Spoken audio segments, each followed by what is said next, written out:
So I'm here at the rest stop and check it out. Look what was placed on my RV again. Another one of these slips here. This is a parking warning. It's listed right here. Vehicles stopped, parked, or left standing at a roadside rest or viewpoint for more than 8 hours. This was placed on my vehicle yesterday after being parked for less than 8 hours though. So I'm not quite sure what the deal is with these. Are these actual warnings or are they there just so that officers can place a sticker and then if it's still there, then they take action? I don't know. I'm gonna try to peel it off though. You're not supposed to remove these while you're still parked, but if you're gonna unpark, which I'm about to do, then you can, because I'm heading out somewhere else right now. The thing is, they leave this residue, you know, it's like the GameStop paper stickers that just leave this residue everywhere and it's awful. So I'm gonna try my best to peel it without leaving so much residue.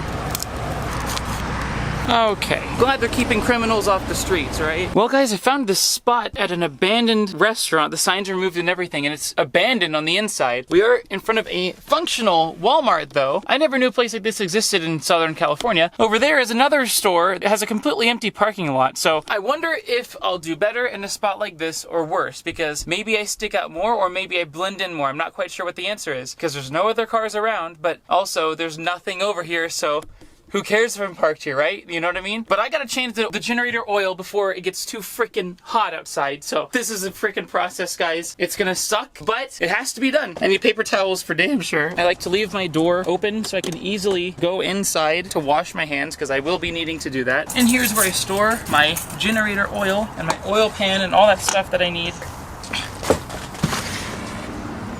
Okay, I keep everything in this one box. We've got the oil pan, we've got the funnel. Let's take that over here. Funnel we're not gonna need just yet. The oil itself, we're gonna need that for sure. And of course, my tools that are covered. They're covered in oil right now, which is just awesome. It's just fantastic. I got a plan for that though. Here's what I can do. Put it in the oil pan. There you go. I'm gonna bring you with me underneath really quick. We're gonna take a look. I gotta take my hat off for this. Right here, we're gonna unscrew these two right here, like that, okay? And we're gonna swing the cover off. Then once you get inside of there, there is a thing that you can wrench off the drain plug. You wrench it off and then the oil just starts coming out. So that's what I'm gonna do. My hands are gonna be really gross, so I can't hold the camera like this under here for you. All right, lefty-loosey, righty-tighty, right? We're gonna loosen both of them and we only need to unscrew one of them. My hand is covered in oil. Okay, should be able to get the rest of that off with my finger, theoretically. There we go. Okay, the whole thing can flip open now, potentially speaking. There we go. Now I need my wrench here. I'm now gonna unscrew the little drain plug right here. Just get it going here till it's nice and loose, and then I can take the rest of it off with my finger, and it will just kinda, at some point, start to drip into the drip pan. Like that. We're just gonna let that go and run for a little bit. Now I'm doing this myself because it's really easy to do and I don't have to jack the vehicle up to access it or anything like you would with a car. So there's no safety risk for myself like there would be with a car falling on you potentially. And it does cost a lot less to do it yourself with a generator, whereas with a car, paying someone else to do it costs about the same, if not even less expensive sometimes. So, man, it's still going. Maybe we should just let it go for a little bit longer. Man, it just keeps coming and coming. I'm just chilling under my RV, you know, no big deal or anything. Alright, I'd say we're pretty much good to go on that one. So let's plug it back up here. You want to tighten it enough to where it's tight, but not like too tight, where you can't get it back off again. You just want to make it, you know, tight enough where nothing's going to leak out or anything. Then we're going to spin this back to where it was.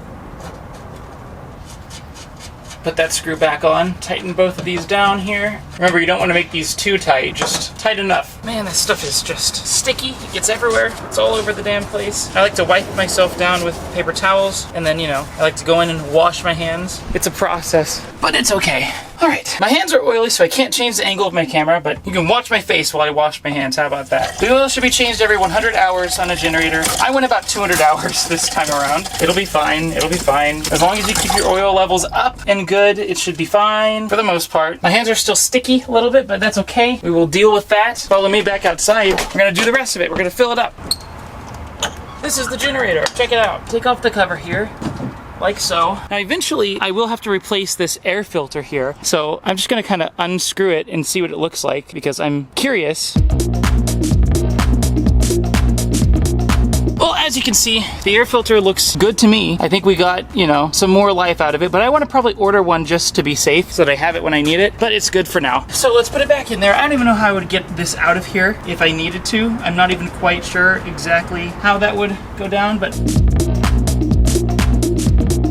So the air filter's good. All we gotta do now is put in some oil. This particular model does not have a fuel filter, I believe. So there's no need to change that, obviously, if there's no fuel filter. So all we gotta do is put oil in here. That's all we gotta do.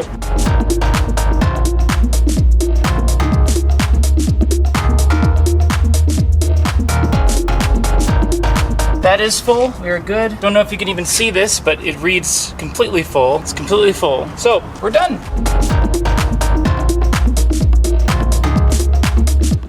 This is the part where we dump the oil into this container here. I've got oil from last time. Once it's full, I'm gonna take it to have it recycled, but it's not full yet. This time might bring it to be full though, we'll see. So I take my oil pan here, and I dump it. That stuff is thick and gross, and we needed an oil change in the generator for sure. For sure that was needed. That's good right there.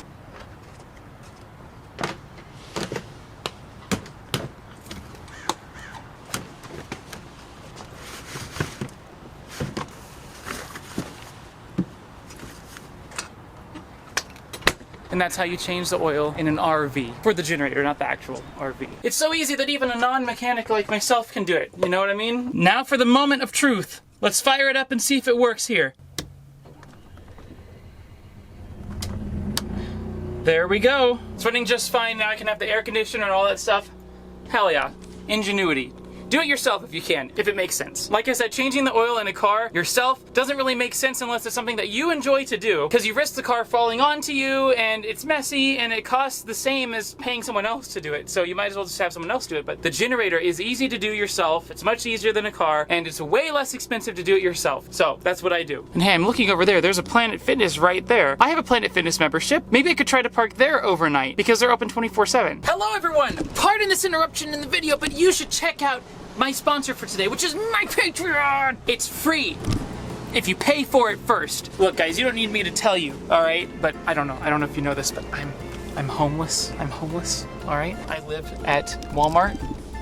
I'm at Walmart right now. So if you want to help out on the Patreon, that'd be awesome. I'm just kidding, I do it by choice, but hey, every little bit of support helps fund my adventures, fund my journeys, and everything. Allows me to afford equipment such as this giant ass battery that weighs 130 pounds that I need to power all my equipment, and the solar panels that I use to charge this up. It all helps with all that stuff. So if you are interested in supporting the channel, please go check out my Patreon. There's a link in the description down below. Hey, there's a 1 or 2 patrons right now. I think there's 2, maybe, and they're on your screen right now. So thank you to those people. Amazing. Thank you so much. Really, none of it would be possible without your help, so thank you. I do appreciate it. If you'd like to join them, links in the description down below. Every little bit helps so much. Thank you guys. I love you all. Also, my social media is in the description down below. Instagram and Twitter. Please go follow both of those. Thank you so much. Goodbye.